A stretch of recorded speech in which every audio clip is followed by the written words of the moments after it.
Oh, thank you so much, Rebecca. I truly appreciate the opportunity to share and connect with everybody here. So I just want to, I went ahead and started the recording, so I just want to let everybody know.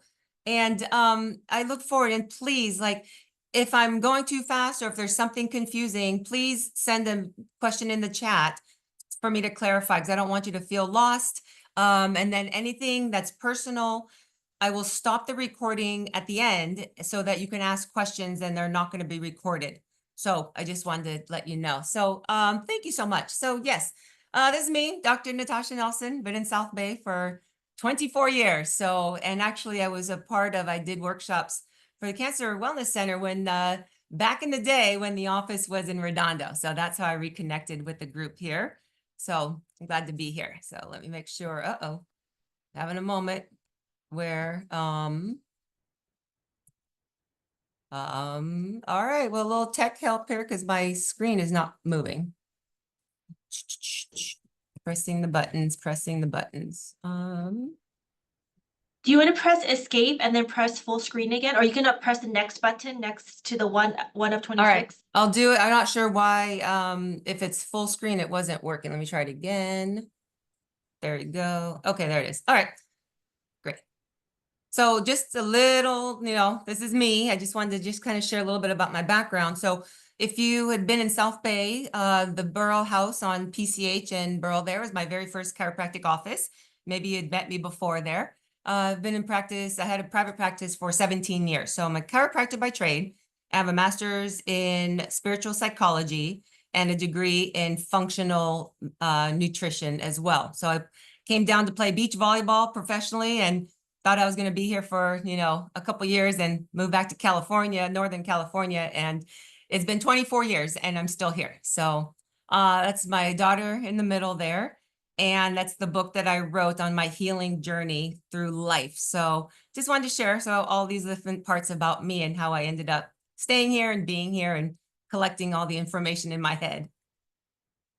So I go by, my moniker is life doctor because that's what patients would say. They're like, oh my God, you're so much more than a chiropractor, you're a life doctor. And it's about education and the 5 pillars of health.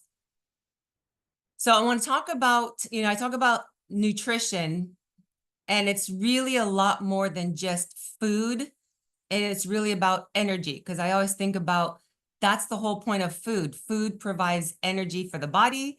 It provides energy to every cell to allow the cells to function properly, no matter what they're supposed to be doing.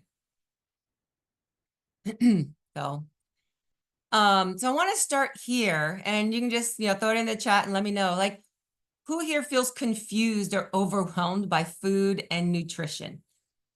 Because this was what most people, the biggest, question that they had was it was so much information or overload, or so many things seem to compete with each other of like, do this, then don't do that. And then a year later, it's don't do that, do this. And it was just really confusing. And my goals for tonight is to give you the first part of nutrition, which is it sounds basic, but it's more of the simplified, not just easy, but from the perspective of our body. Because if you understand the body's needs and what the body views as food and fuel and nourishment, then you'll realize that it doesn't change. And once you know those things, you're like, oh, it makes sense. And anytime it makes sense, you're going to make better decisions along the way. So let's talk about sleep, because food, I'm not going to, not in detail, but food affects how we sleep. And oftentimes the quality of sleep that we get will determine the things that we feel cravings for in the daytime. And if we are sleeping well and getting good quality sleep, our bodies have a chance to regulate, have a chance to heal, and also has a chance to balance out the food cravings that we may have.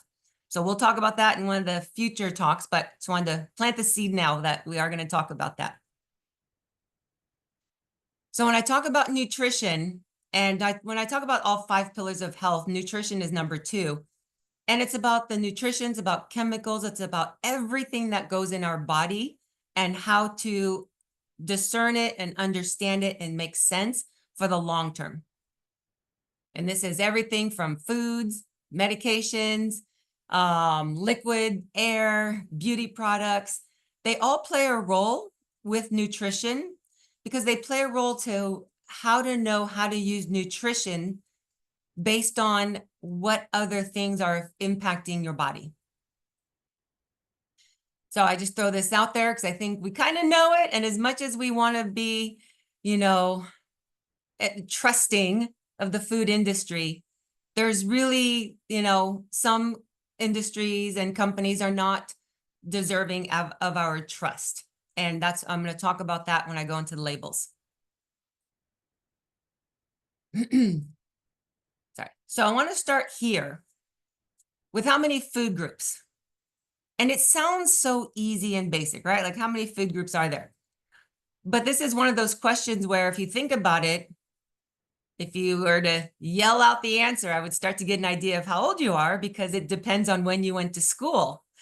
Because you may have been taught that there's, the pie chart, the food squares, the food pyramid, and the food pyramid in different pieces.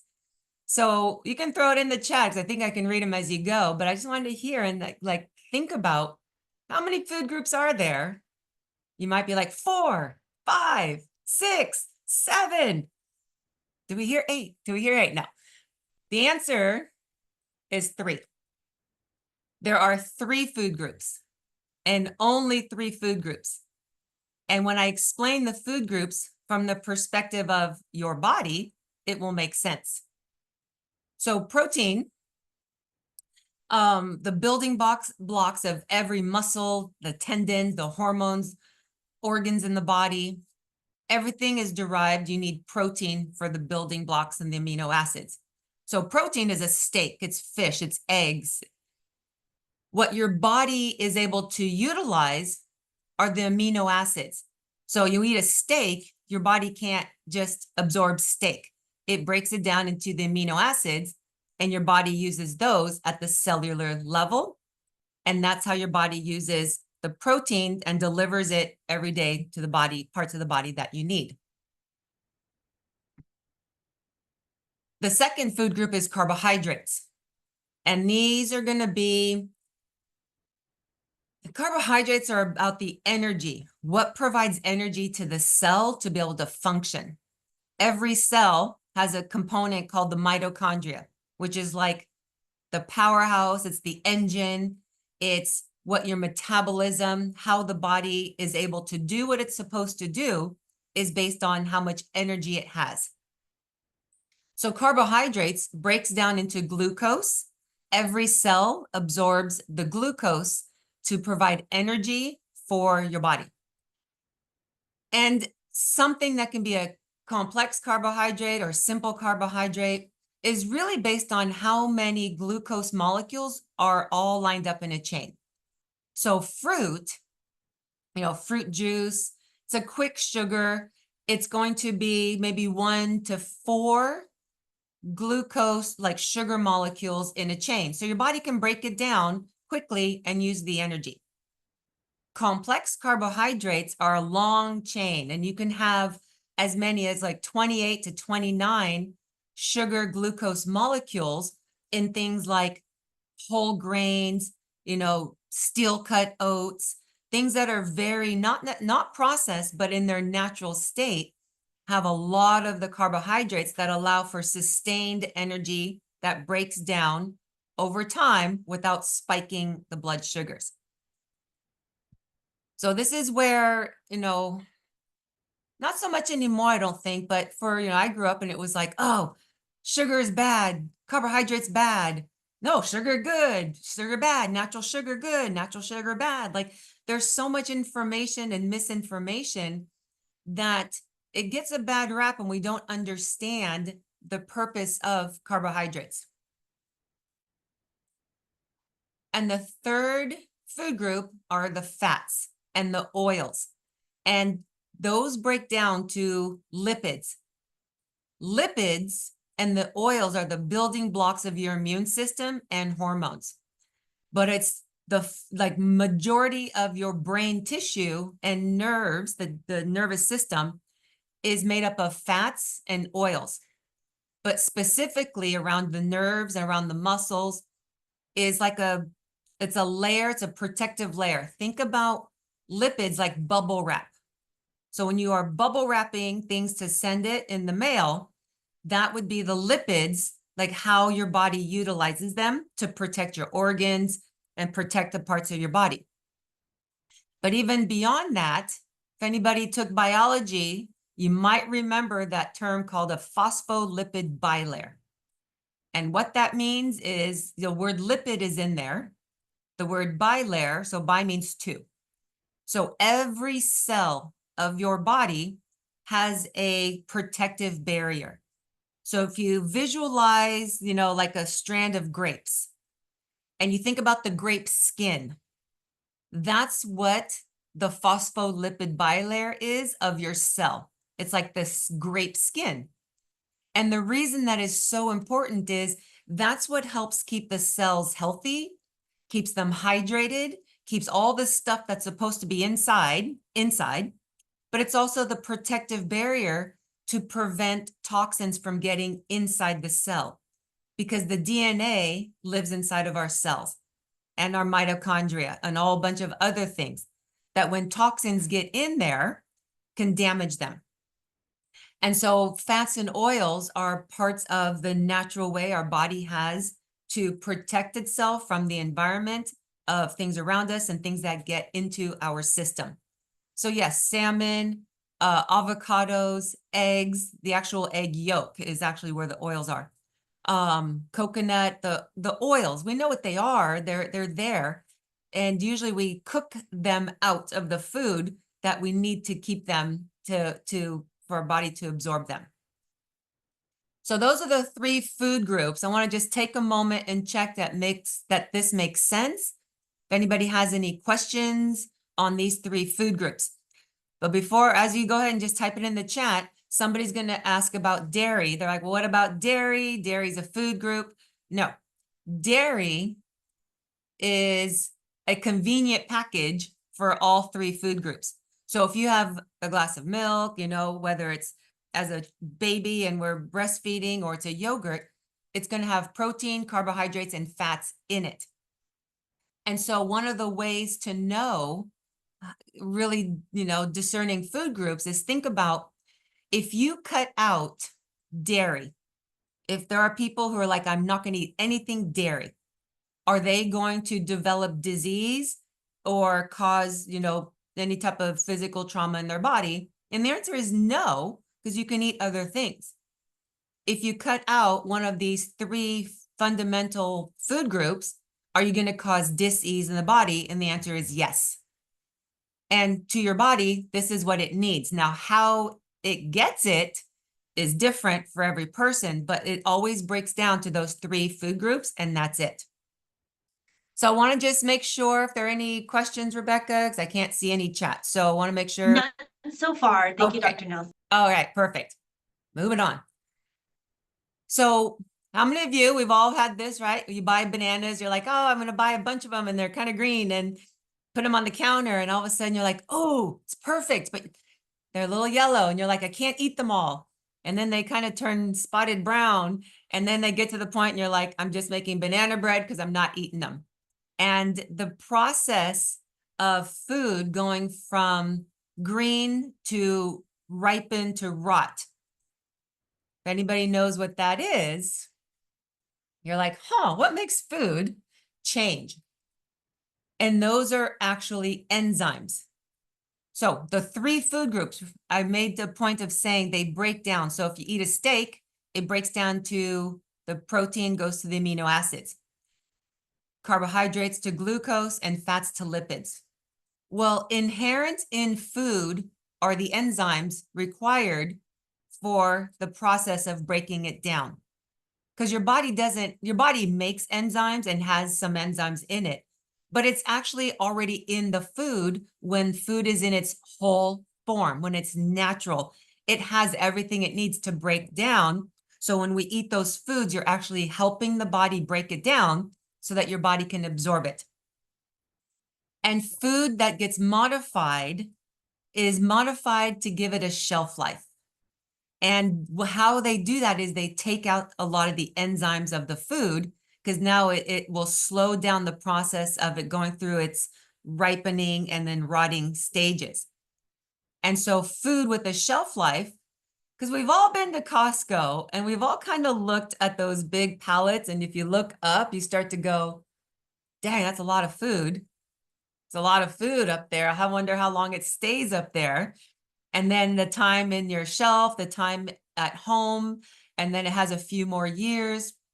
You start to go, oh, is it really as nourishing and as healthy as food in its natural state? Now, it's not saying that it's bad, but it's just recognizing that why it's important to have foods that are fresh and whole, and not just foods that are packaged and convenienced. Because it's the food, when you take out the enzymes and you give it a shelf life, they also add a bunch of other things in it to make it taste good, to make it look good, because we wouldn't eat it if it had a weird texture or if it looked really gross. We would be like, we're not eating it. So they chemically alter things a little bit. And that's where I want to bring us to, is understanding what you're eating, which is on the food label. So I grew up with the commercials, specifically Breyers. I remember that one. Remember the Breyers ice cream, where the little 4 or 5-year-old kid was trying to read the label and it said sugar and cream and like milk, something like that. And that's what I want you to think about, is when you're reading a label, if you can pronounce it, fantastic. If you can't pronounce it, chances are you shouldn't be eating it. And especially the food dyes and the food colors.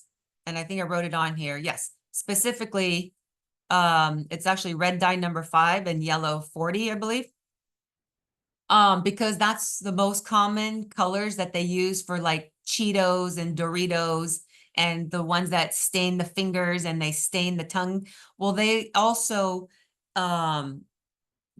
there's a lot of digestive issues specifically for those, but now there's a lot more digestive issues showing up with blues, because they're using blue for like Gatorade, and a lot of the drinks, and make them look like, pretty, but we've never seen there. It's like, I don't think it even exists anywhere. The raspberries, the same color blue that they use in Gatorade, and they call it blue raspberry. It's a beautiful, vibrant blue, but it's the kind of thing that you realize you probably shouldn't be ingesting it, because when the body, it takes a lot of energy for your body to detox all of these things. So it's not that, oh, having here and there and once in a while, it's not harmful, but it's how much is your body being overloaded when you're already in the process of trying to heal and recover and repair. It's allowing the cells to have the most, like the least amount of damage happening with the most amount of support, to give your body every single chance possible to heal healthy and heal faster. So it's not to say not to eat anything. It's just being able to recognize which foods are different and why they're different. So we're going to talk about food labels and why they're so important. And I love this picture. I don't know about you. I love true crime stories, and I love like the details of true crime, and I kind of get hooked in the story. So I wanted this picture because I want you to think about yourself as the true crime detective when you're looking at labels. And once you see it, you can't unsee it. Just like true crime, they suck you in and you're like, oh my gosh, I didn't know that. So that's what we're going to do. So this is a label that I actually have in my refrigerator, because I wanted to use things that were common in what I have. And this is a burrito. That's a frozen burrito that I would eat and take on the run. My daughter would take to school. So when we're looking at labels, this is what most people look at, is this first part. It's the bigger part. It tells you, you want to look at the serving size. It says 1 burrito. This one happened to be a pack of 8. So the serving size, they're individually wrapped. But you have to be careful. This is the first part because there are bags that look like they're single serving items that can have 2 servings or 4 servings. They're usually not just one single, and they don't usually do a 3 or 5. It's usually a 2 or 4. It's an even number in terms of servings. And it's important to understand that because then the food label is based on 1 serving. So everything in there is going to be multiplied by 2 or 4, depending on how much of the container you eat. And I mean, ice cream is the one where it's so easy to overeat the little pint size of ice cream that you're like, yeah, it's like a single serving or like 2 servings. And those things have like 4 to 8 servings in that little tiny container. All of a sudden you go, because it's easy to look and you go, oh, okay, whatever, 340 calories. But if this was the ice cream container and you ate half of it, you'd be like, oh my gosh, that'd be 700, 680 calories, or you have to multiply it. So recognizing calories, 2,000, 2,500 a day, this is an individual number because it's going to be based on activity level and what your body needs. So I'm just giving general guidelines that they're not going to hurt or harm. So I just want to throw that out there. Fats, if you look on the labels, there's going to be the next one down there.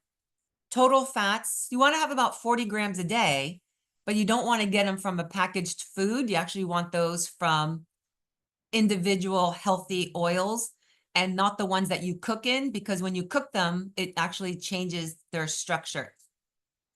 So I don't really, when I do nutrition counseling, I don't really break down the saturated fat versus trans fat. It's just not, there's so much details about nutrition that at this level, it's not the place to get stuck in. So just get an idea of grams of fat, 30, 40 would be the maximum per day. But this is where we want to really become the detective, where it goes down to, it says carbohydrates, but it goes down, it says total sugars, and where it says added sugars. Because sugar is going to be the total sugars and the added sugars, but not really the whole carbohydrates. Because sugars, you want to be really about 20 grams per day max. And that is going to be where it says total sugars or added sugars. Fruit sugar doesn't count. And I don't count that unless you're drinking a juice, like a pressed juice. You have to be aware that if you don't get the water and the fiber and everything else with it, it's going to just do a really high spike of the blood sugars, which it's just being aware of that. So sugar, if you're having a tortilla, like in this burrito, the tortilla itself is going to be a long chain carbohydrate, but it's not a sugar to have to be concerned about in terms of how much are you getting in a day. It's the added sugars that are going to create problems for healthy cells. And then you go down to protein. This one has 11 grams, and you really want to be around 40 to 60 grams a day is about minimum. You can't, I mean, maximum, I guess, would be 100, 120, somewhere in that range. It really depends on how you're getting your protein intake and what your day-to-day activity level and what you're doing and what your intention is. If you're trying to build muscle, if you're trying to heal, if you're different things. So it's just around 60 to 80 to 100, somewhere in there is a healthy medium. Any questions on this food level? I'm going to take it there, but I just wanted to check any questions. Rebecca, anybody? Not yet. Okay, moving on. Good. So here is what the actual food label looks like on the box of this burrito. And what I highlighted then here was the bottom part, because this is the most important part about looking at labels. Because everybody looks to, the calories and the protein and sugars, but it's the other ingredients that tells the story of really should you be eating it or not. And this is where they're going to break down. Here you can see it says, you know, beans and onions and, you know, grains and all these things. And most of it, you start to go, okay, I think I can read most of this. I can, okay, that sounds good. And you're like, okay, non-genetically modified corn. Okay, good. Organic. Okay, that's good. So overall, you start to see, okay, there's other things in there, but they are still contained that doesn't have a lot of food dyes, a lot of chemical compounds to make the food flavorful or give it a shelf life. So this is where make sure you are bringing your readers, because if you're like me, I'll be looking at the box in the store and I'm like, I can't read it. I can't see it, you know, so you got to bring the readers. And it does take a little extra time in the beginning when you're learning how to read the labels. But once you do it, you'll start to get familiar with the words and which products, which companies, because then you start to go, oh, this company really tends to use a lot of artificial stuff. And then you start to go, yeah, but this company doesn't. Okay. So you start to become familiar with them. So that's the most important thing, is looking at the product and what else is in there. So I wanted to bring up supplements and understanding, because this is where labels on supplements are similar, but they are not regulated the same as food. And so I'm using, this is like a protein shake that I use, and this is just because it's in my house, so it's easy to take pictures as an example. So this is what the side of the box looks like, and you can see sugar-free, stevia-free. It's already like, I don't want all of that stuff in there. Then on the side, you can see companies that are reputable, that are solid companies, are proud of their product. And they'll let you know right there up top, like it's vegan, 100% it's vegan, it's gluten-free. And it's important because there are many people, especially if you're gluten intolerant, things like that. Where is the protein coming from? It's just the awareness so that you can know what you're getting, and looking at different products, and side by side, you can compare and look at them.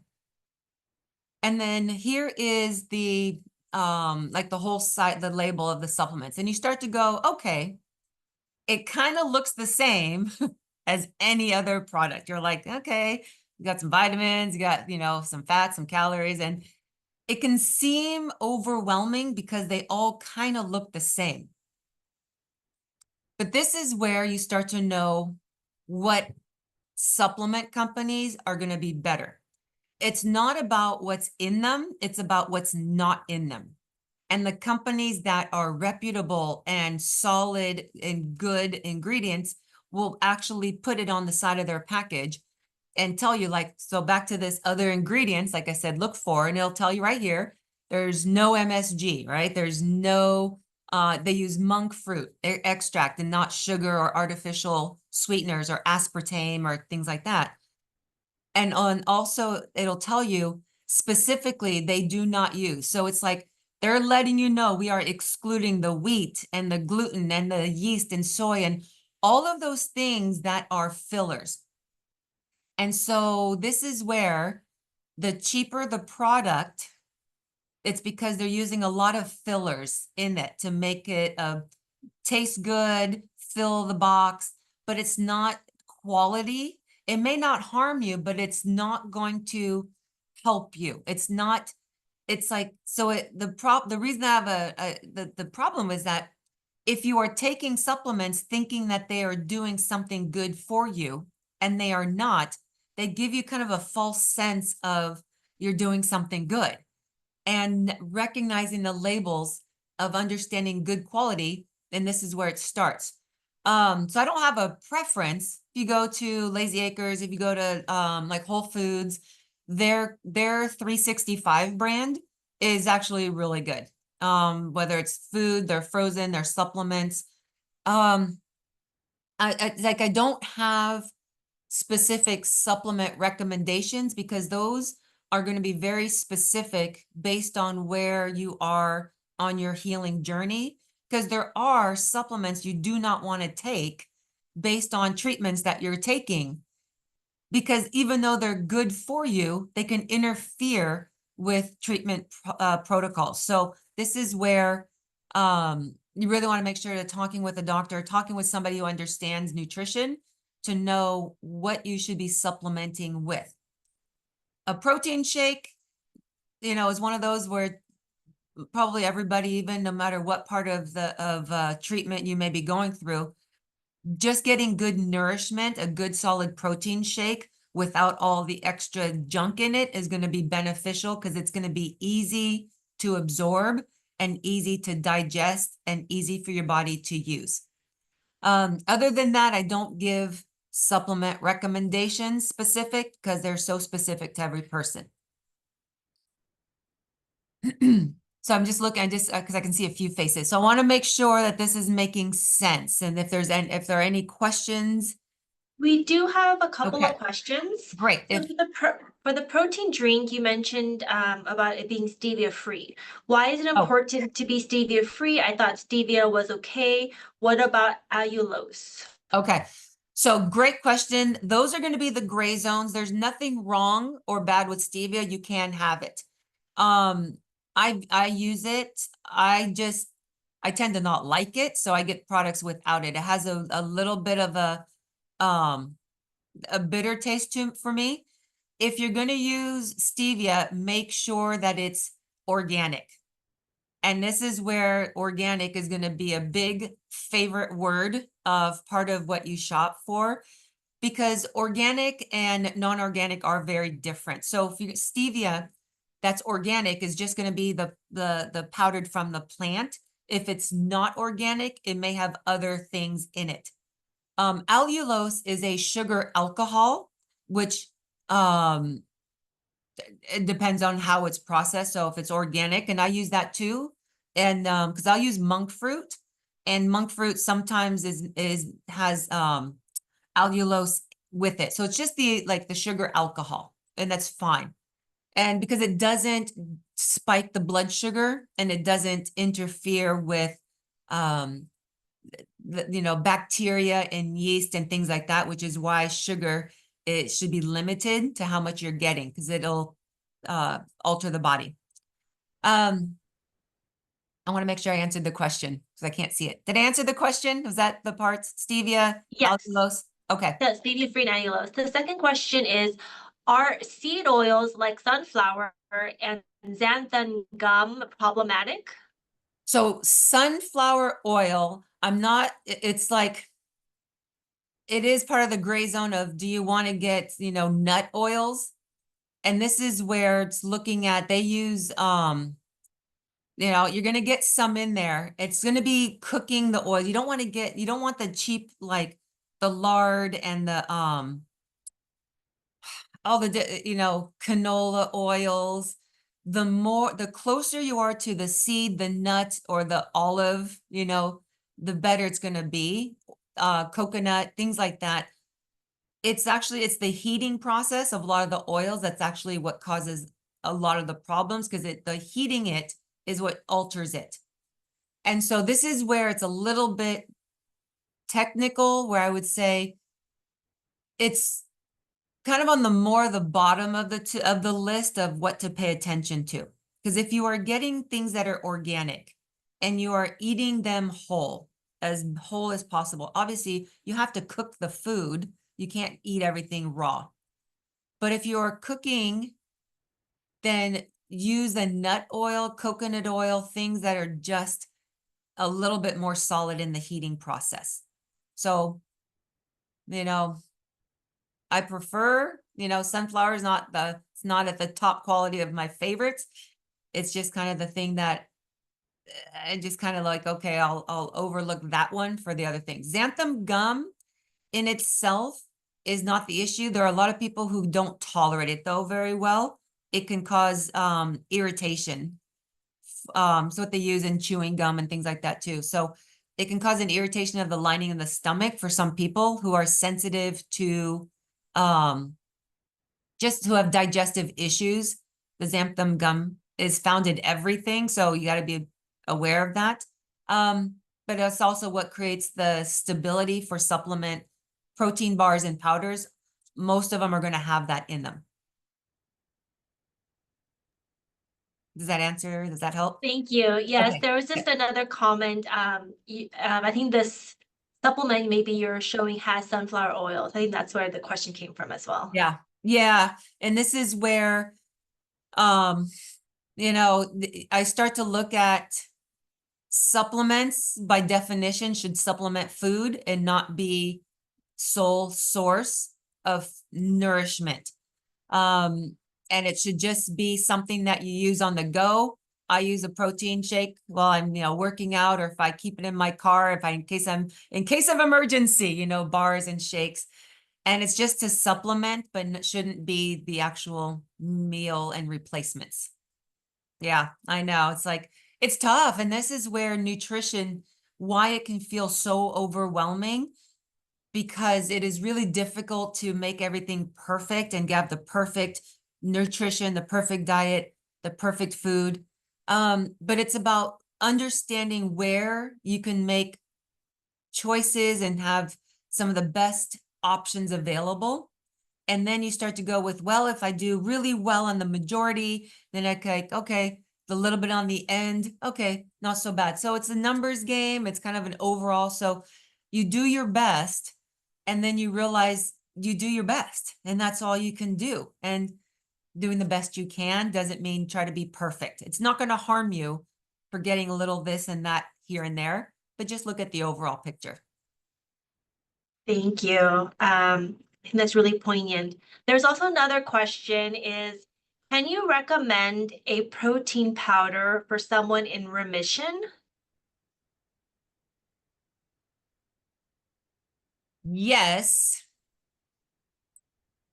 So Lazy Acres and Whole Foods will both of them have their own signature brands.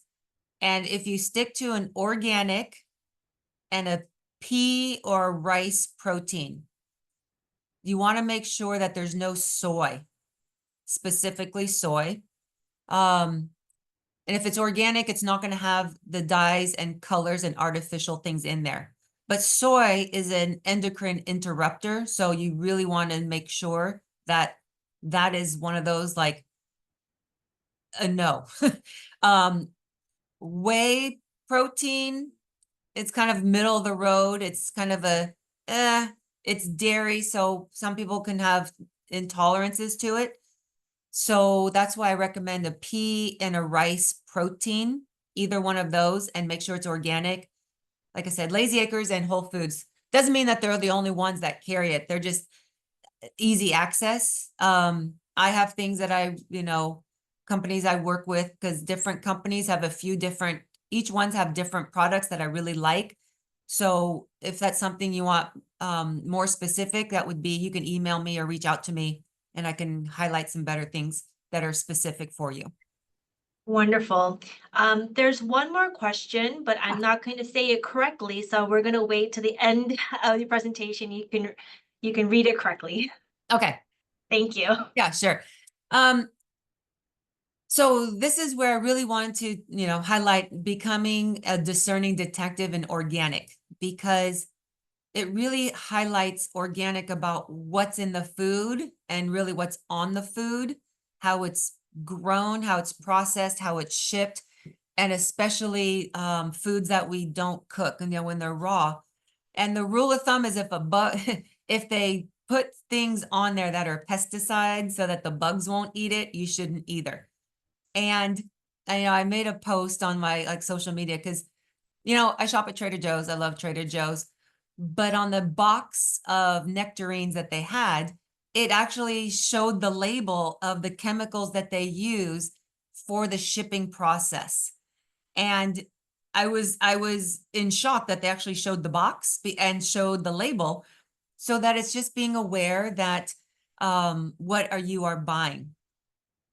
And then just realize that there's no such thing as an organic Braca flour, a pluot, apriums, any of those genetically altered foods. And the reason you want to pay attention to that is the DNA of those are combined. So you put a broccoli and a cauliflower to get a broccaflower.